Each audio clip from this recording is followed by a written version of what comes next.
I know, again, we have short time here, so I just have two items for you at the top. Since President Biden signed the bipartisan infrastructure law 60 days ago, the Biden-Harris administration has hit the ground running to deliver results. We've made key progress toward implementing the largest long-term investment in America's infrastructure and competitiveness in nearly a century. The Department of Transportation today announced a historic investment under the bipartisan infrastructure law to modernize, repair, and replace approximately 15,000 bridges nationwide. That's a lot of bridges. This is the single largest dedicated bridge investment since the construction of the interstate highway system and provides more than $27 billion to states and tribal transportation facilities. Obviously, there will be more to come, and you'll hear the president soon. Another little bit of news for all of you, and we'll have more in the week ahead, I expect, in the coming days. But next Wednesday, the president will hold a formal press conference at 4 p.m. in the afternoon. So we look forward to seeing you there, and the president looks forward to speaking directly to the American people. I'm going to try to go to the people who didn't get questions and then come back around if that works. So go ahead.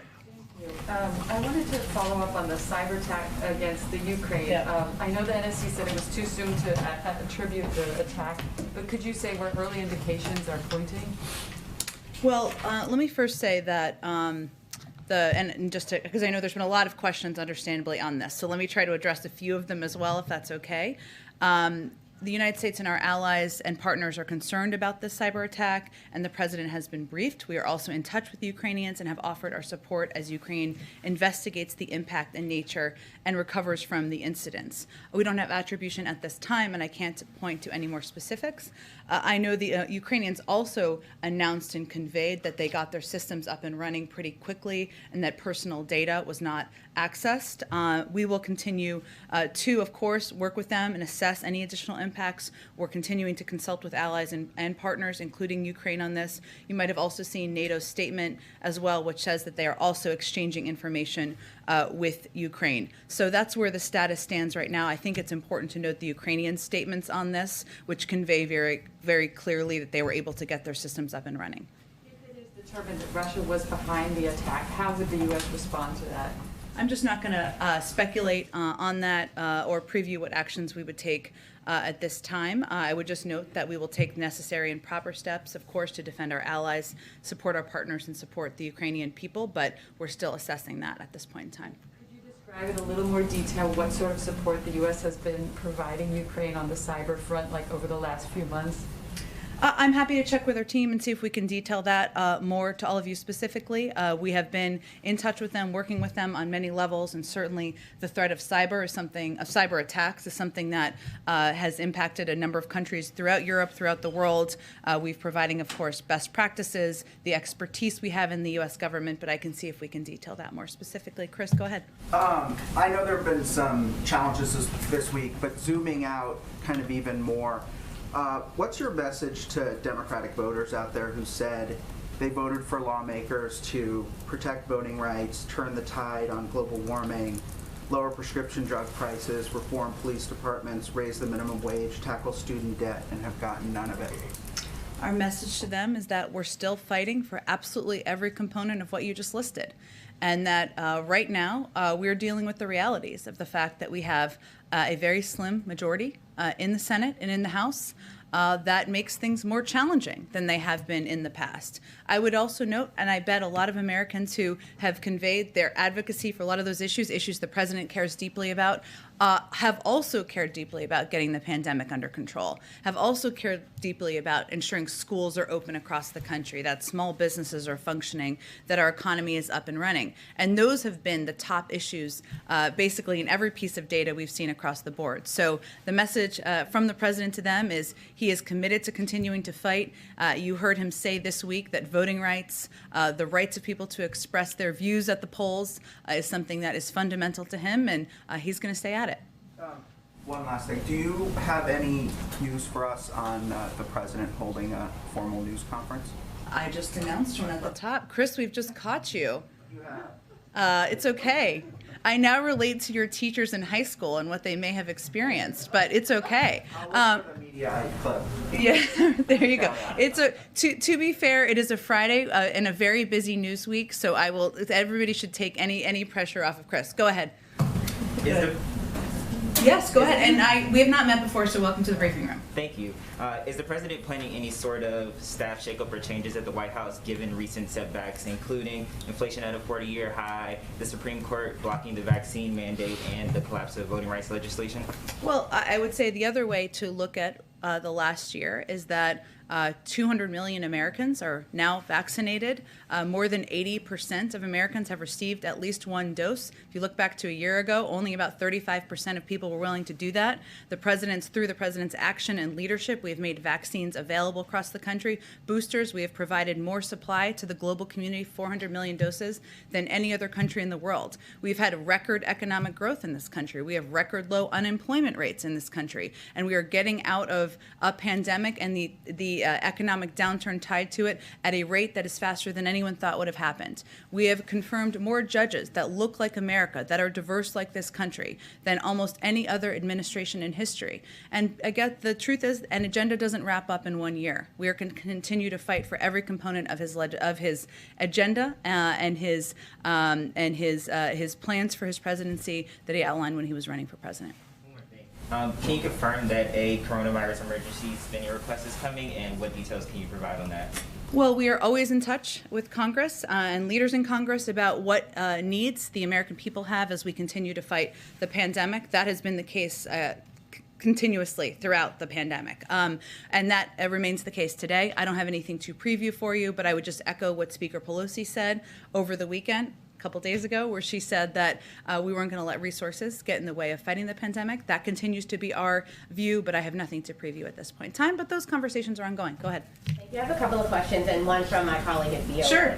My first question is, the administration's response as hundreds of nurses with the National Nurses United held demonstrations demanding for safer COVID conditions, and they talked about there's not necessarily a shortage of nurses, but many are not willing to work in what they feel like are unsafe conditions and feel like some of the protections are being weakened.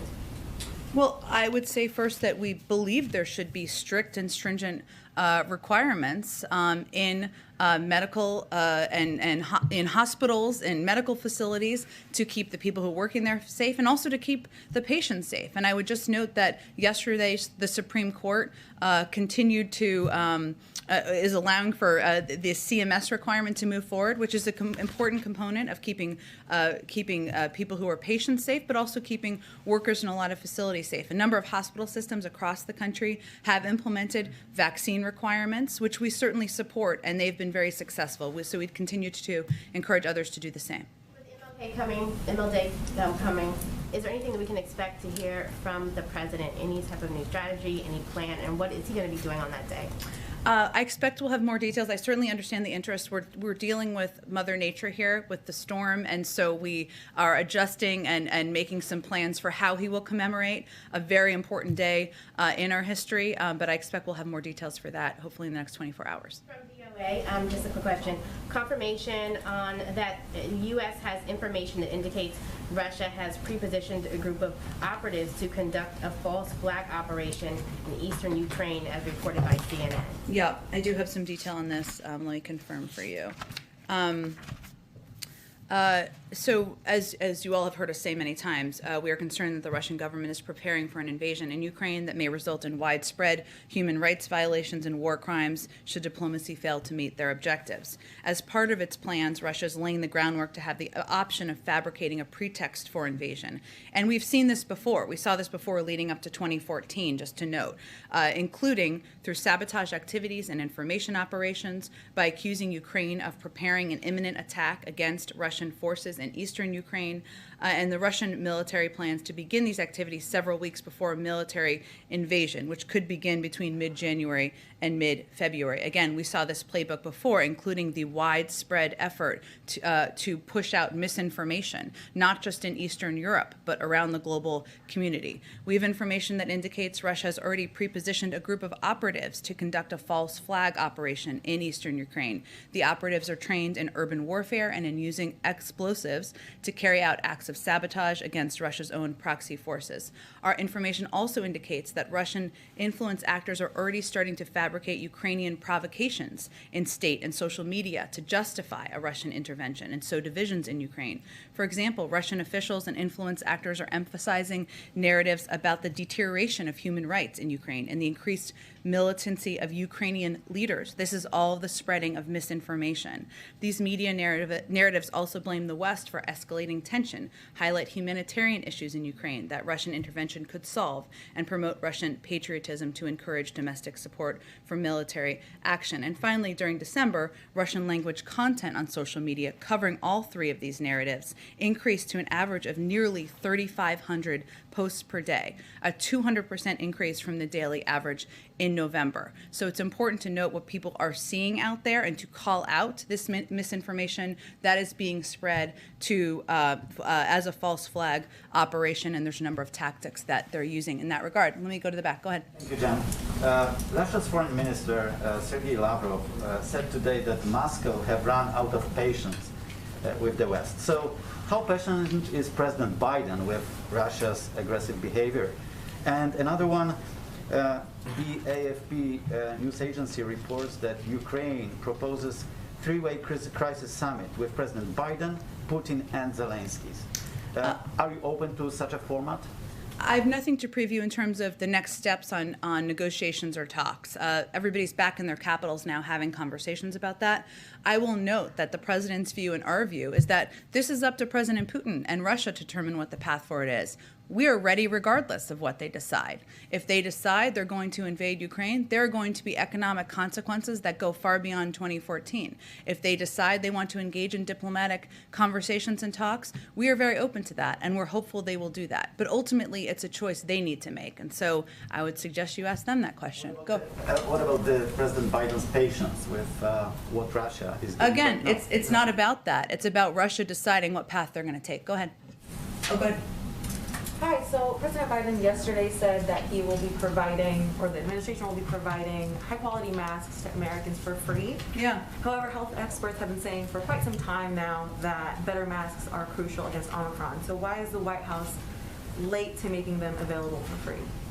We aren't. We actually have already provided 30 million masks across the country. We have built a stockpile of 750 million masks in the government, and this is about expanding and building upon providing high-quality masks out to people across the country. And I would say of the money that was used from the American Rescue Plan to keep schools open, some of that was used for PPE. A lot of funding that has already been approved over the course of the last year plus has been used for PPE as well. So this is building on those steps. I just want to get around to everybody. Oh, go ahead. Just one more. So Kamala Harris was put in charge of voting rights. Why wasn't she with the president at the crucial Senate lunch to sell the bill? Well, the vice president has been selling the bill across the country, obviously delivering speeches, providing, engaging and meeting with activists. She was also working the phones over the last couple of days and has played a pivotal role. No question, will continue to moving forward. Go ahead. Thanks so much, Jen. Oh wait, actually, let me just make sure I get to everybody and then I'll come around. Go ahead. Thanks, Jen. Last March, President Biden signed an executive order encouraging federal agencies to help expand access to the ballot.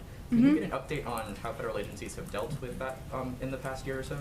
In terms of how they've implemented it and steps they've taken, we can absolutely get you one and get you one from what agency to agency, what they've been doing, and that was something.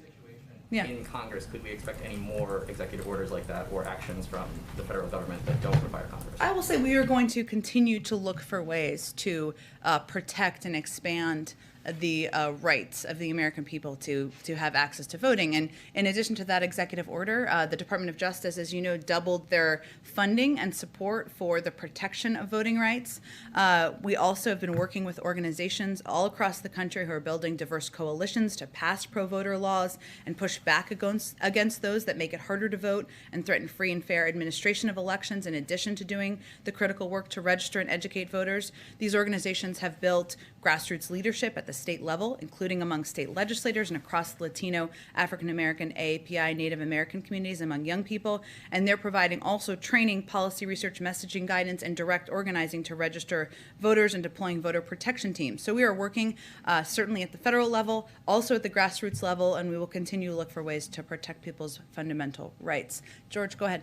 Yeah, I want to go back to the first year anniversary and ask you if there's anything that surprised you in the first year. And I'm thinking of a couple things that weren't being talked about. A year ago at inauguration, everybody was excited about vaccines. Now you have anti-vax groups. Trump was being impeached. Now he controls the opposition party.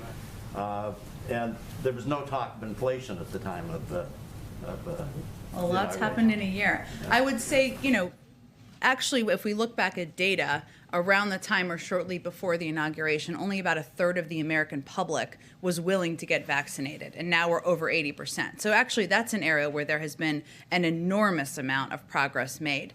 There has been some surprising components, including the fact that many people who were opposed to getting vaccinated, we assumed that because it was a vaccine that was approved, one of them at least, under a Republican president, that the FDA had given formal approval in September, and obviously given the dire impacts of the virus, that there wouldn't be as much vaccine hesitancy.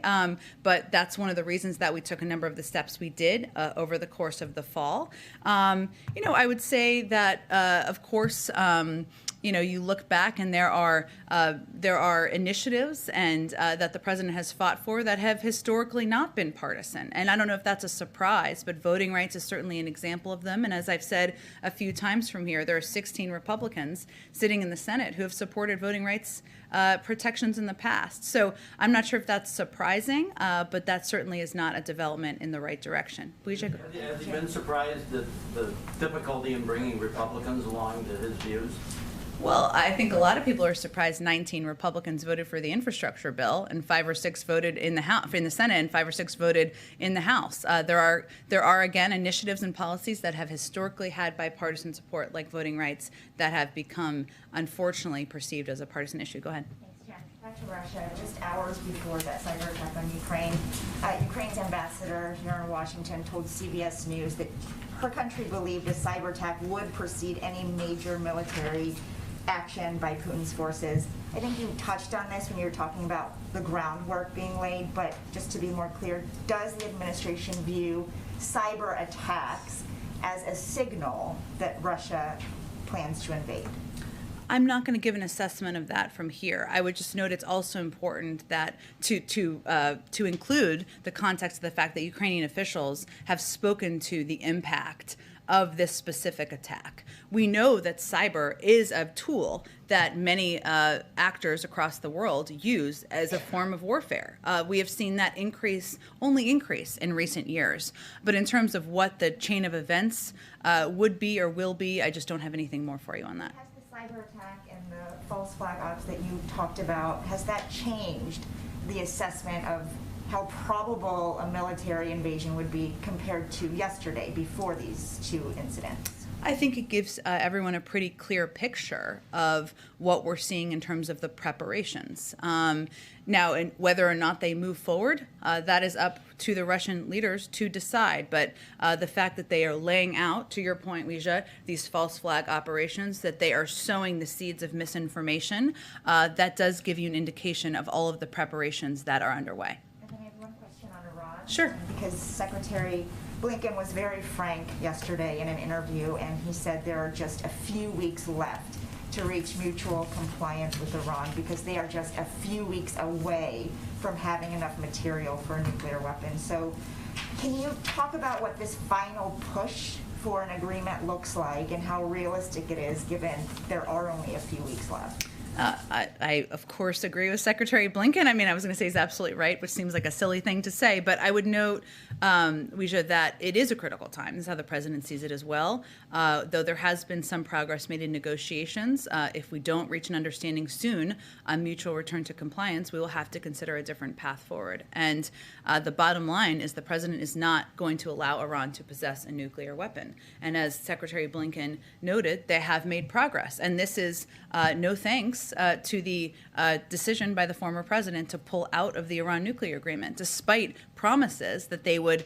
agree on a stronger agreement, that Iran would not move forward. They have done exactly those things. Exactly those things they predicted would not happen have happened. That is why we're in the point we are in. But that means several weeks ago, the president asked his team to prepare a range of options. They have done that. And obviously, our preference is always diplomacy. Oh, I got it. Okay, Peter, go ahead. Last one. Thank you, Jen. President Biden promised to bring decades of D.C. experience to the Oval Office, but Build Back Better has not passed, voting rights apparently not going to pass, and vaccine requirements that he likes are apparently illegal. What happened? Well, first, Peter, I would say if you look back at last year and what we were able to accomplish, that include getting the American Rescue Plan passed, a package that has contributed to cutting childhood poverty by 40%, has helped ensure we are moving at a faster pace toward economic growth, toward a record low unemployment rate, helped ensure schools, more than 95%, are open across the country. He also pressed, despite skeptics, to get a bipartisan infrastructure bill passed, one that we're just announcing today, the fact that 15,000 bridges are going to be repaired. That was despite many skeptics. And because of his efforts, 200 million Americans are now vaccinated. The work of an administration continues after 1 year, and he will continue to press forward on all of those priorities. But as you talked about a year ago and working with Republicans, now he is talking about Republicans that don't agree with voting rights. He's describing them as George Wallace, Bull Connor, and Jefferson Davis. What happened to the guy who, when he was elected, said, to make progress, we must stop treating our opponents as our enemy? I think everybody listening to that speech who's speaking on the level, as my mother would say, would note that he was not comparing them as humans. He was comparing the choice to those figures in history and where they're going to position themselves as they determine whether they're going to support the fundamental right to vote or not. One last thing. The Bengals are playing tomorrow. I'm just giving it a shout out so that my husband will be excited at home. They haven't won a playoff game in 31 years. Okay, we've got to wrap it up. Can I get a quick, yes, go ahead. Can I get a quick update on, now that the dust has settled, are there Yeah. any steps the administration is going to take going forward with respect to the vaccine mandate? And have you found that it was a success? And then one more update on yesterday. Are you guys still making calls this weekend on voting rights? It seems that Manchin and Sinema, even after coming to the White House, there's no hint that they're going to change their position. So, I mean, what do the next few days look like before that vote? Well, I would say that the president's view, as you heard him say yesterday, is that we're going to continue to press to get this done moving forward. And that means continuing to engage with a range of officials who are supportive, some who have questions, and some who are skeptical. He obviously met with Senator Sinema yesterday afternoon, even after she made a public speech about her opposition to the filibuster. I think that's evidence of his continued commitment to keep engaging. As it relates to the vaccine requirements and what's next, as the president said yesterday, the Supreme Court has chosen to block common sense life-saving requirements for employees. We're, of course, immensely disappointed by that decision. It's now up to the states and individual employers to put in place vaccination requirements. Here are some pieces of good news, and this is a little updated from yesterday. Businesses and other employers have already taken these steps. Nearly 40% of Fortune 100 companies have vaccine requirements. In October, prior to the OSHA rule even coming out, a quarter of workers in the country were already subject to a requirement from their employer. By January, that number had risen to nearly 60% of employers requiring or planning to require vaccines. And since the administration began implementing requirements in July, we've gotten from 90 million to 30 million Americans unvaccinated. More work to be done, no question. It was good news that the CMS requirement for healthcare workers was kept in place. That will impact 10 to 11 million. And there are a number of companies across the country that are good models. We're going to continue to echo those. Okay, I don't want you to be late. Go ahead. Just real quick, did the president move the needle at all with Senators Manchin and Sinema as it relates to voting rights and the filibuster? I will let them give an assessment of where they stand. And you know, I understand you guys think this is a fight worth having, but are you clear-eyed at least, and are you willing to tell your supporters to be clear-eyed that these votes next week on voting rights and on changing filibuster rules are going to fail? If we believed everything every pundit said out there and listened to that, the president would not have run for office. He would not be president. We would not have an infrastructure bill that is law. We have heard We have heard what members have said. It is important about where they stand on the filibuster. The president is going to stay at it, as you heard him say yesterday, because he believes that voting rights is a fundamental right for people across the country. Thanks, everyone. Happy Friday.